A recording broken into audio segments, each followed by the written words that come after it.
Security চেকের প্রসঙ্গে একেবারে সরগরম বিধানসভা। গতকাল বিধানসভার যে চিত্র আমরা দেখলাম, একেবারে প্রত্যেকটা বিধায়কদের গাড়িকে রীতিমতো সিকিউরিটি চেক করে তবে ভেতরে নিয়ে যাওয়া হলো। কেন হঠাৎ করে এই সিকিউরিটি চেক?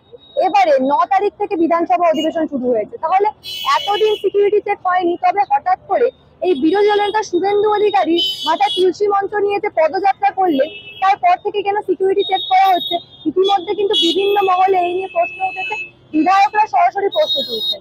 অপরদিকে আজকে বিজেপির পক্ষ থেকে সেন্ট্রাল এভিনিউ রাম মন্দিরের সামনে থেকে একটি ক্যান্ডেল মার্চ করা হয়েছে, একটি মোমবাতি মিছিল মহেশতলের ঘটনার প্রতিবাদে। কি হয়েছে সবটা আপনাদের বলবো। নমস্কার, আমি তানিয়া, নিউজ বাংলায় আপনাদের সকলকে স্বাগত।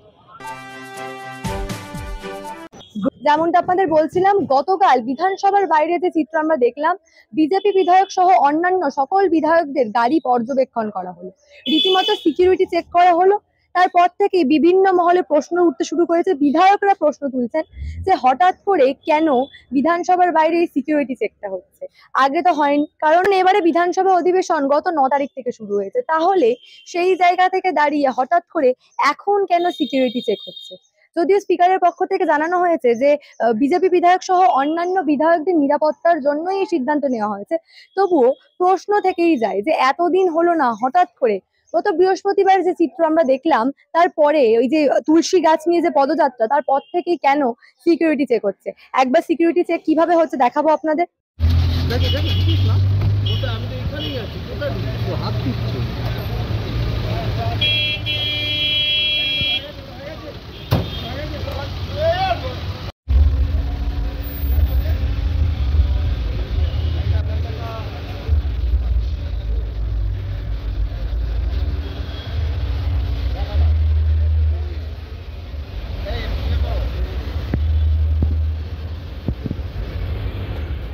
আপনারা জানেন, গত বৃহস্পতিবার বিরোধী দলনেতা শুভেন্দু অধিকারী তিনি যে মহেশতলার যে ঘটনা আমরা একেবারে দেখতে পেয়েছিলাম, মহেশতলায় তুলসী মঞ্চ ভাঙা হয়েছিল, রীতিমতো হিন্দু সেন্টিমেন্ট আঘাত আনা হয়েছিল, ঠিক তারই প্রতিবাদে বিধানসভা থেকে রাজভবন পর্যন্ত মাথায় তুলসী গাছ নিয়ে একটা পদযাত্রা করেছিল। ঠিক তারপর থেকে আমরা পরের দিন থেকে এই সিকিউরিটি চেকের ঘটনা দেখতে পাচ্ছি, এবং সেই নিয়ে সরাসরি প্রতিবাদ করছেন বিজেপি বিধায়করা। একেবারে দেখাবো আপনাদের, একবার মনে করিয়ে দেবো সেই শুভেন্দু অধিকারীর পদযাত্রার চিত্র। তুলসী মাতা অপমানকারী সরকার, এই তুলসী মাতা অপমানকারী সরকার, এই হিন্দু বিরোধী সরকার, হিন্দু বিরোধী সরকার। দেখলেন আপনারা, ঠিক এইভাবেই তুলসী মঞ্চ মাথায় করে প্রতিবাদ করেছিলেন বিরোধী নেতা শুভেন্দু অধিকারী, এবং তারপর থেকে একেবারে পরের দিন থেকে এই সিকিউরিটি চেক করা হচ্ছে। ফলে বিভিন্ন মহলে প্রশ্ন উঠছে, একেবারে বিজেপি বিধায়করা সরাসরি প্রশ্ন তুলছেন যে তাহলে কি এই তুলসী গাছ আছে কিনা সেটাই পরীক্ষা করা হচ্ছে প্রত্যেকটা গাড়িতে। ঠিক সেটা নিয়েই কি বলছেন অগ্নিমিত্রা পাল, একেবারে প্রশ্ন তুলছেন মুখ্যমন্ত্রীর গাড়িটাও কি তাহলে চেক করা হবে? কি বলছেন? খুব অবাক হয়ে গেলাম যে আজকে সকালবেলা আমরা যখন বিধানসভা ঢুকছি তখন আমাদের গাড়ি তল্লাশি করা হচ্ছে। এখন তল্লাশির যদি বিষয় থাকে, সিকিউরিটি ইস্যু, তাহলে তো যেদিন থেকে বিধানসভা খুললো সেদিন থেকেই সেটা করা উচিত ছিল। কিন্তু গতকাল যখন আমরা প্রতিবাদ করেছি মহেশতলার দাঙ্গা নিয়ে, মা তুলসীকে নিয়ে, হাতে মা তুলসীকে নিয়ে এবং ঝান্ডা নিয়ে, তারপর থেকেই পরের দিন 24 ঘন্টা যেতে না যেতে হঠাৎ করে এই তল্লাশি, এটাই বোঝাচ্ছে। এবং আমাদের যারা সিকিউরিটি তারা এই কথাই বলল যে অধ্যক্ষ মহোদয়ের নির্দেশে তারা গাড়ি তল্লাশি করছে। তো আমার প্রশ্ন সিকিউরিটিকে এবং অধ্যক্ষ মহোদয়কে, বিজেপির এমএলএদের গাড়ি চেক করছেন, হয়তো টিএমসির এমএলএদের গাড়িও চেক করবেন, মুখ্যমন্ত্রী আরেকজন এমএলএ, মুখ্যমন্ত্রী হওয়ার সাথে সাথে তিনি কিন্তু একজন এমএলএ, তার গাড়িও চেক করবেন তো?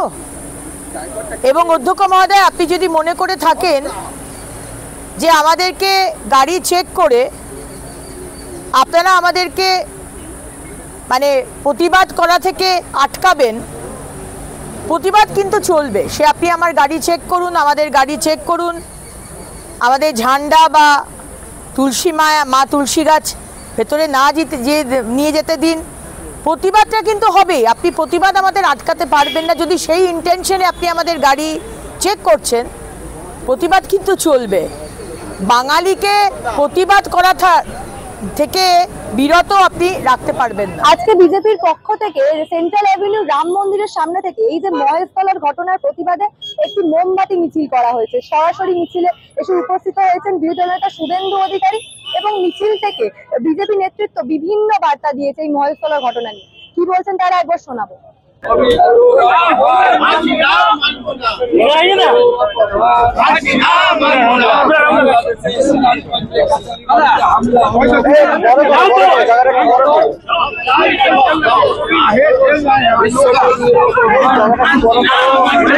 তুলসী গাছ নিয়ে যাদের ভয় তাদের জিজ্ঞেস করুন। আমরা তো জানতাম চিরকাল ছোটবেলা থেকে, মানে মন্দিরে গেলে পুজো হলে বাড়িতে তুলসী পাতা আমাদের হাতে দিয়ে দেয়, আমরা সবাই তুলসী পাতা এরকম ভাবে মানে তুলসী পাতা আমরা খাই। তুলসী গাছ নিয়ে যাদের ভয় তাদের তো মানসিক সুস্থতা নিয়ে আমাদের প্রশ্ন।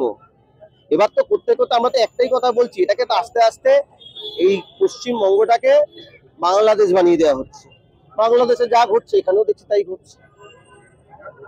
এই যে মহেশতলা নিয়ে যখনই প্রতিবাদ করা হচ্ছে, আমরা সুকান্ত মজুমদারকে যেদিন দেখলাম তাকে নিয়ে যাওয়া হলো লালবাজার।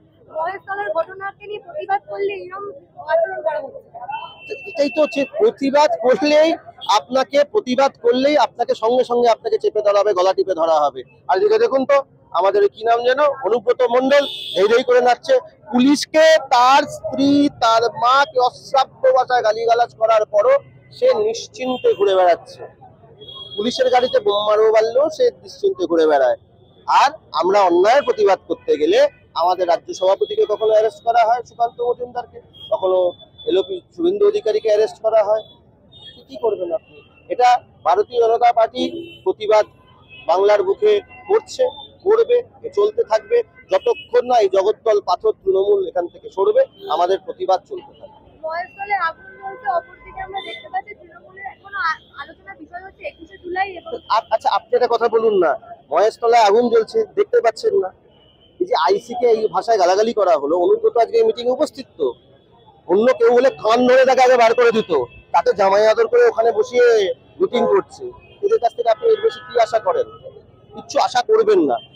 এই রাজ্য সরকার একটা দেউলিয়া সরকার হয়ে গেছে, এদের কাছ থেকে আর কিছু আশা করার নেই।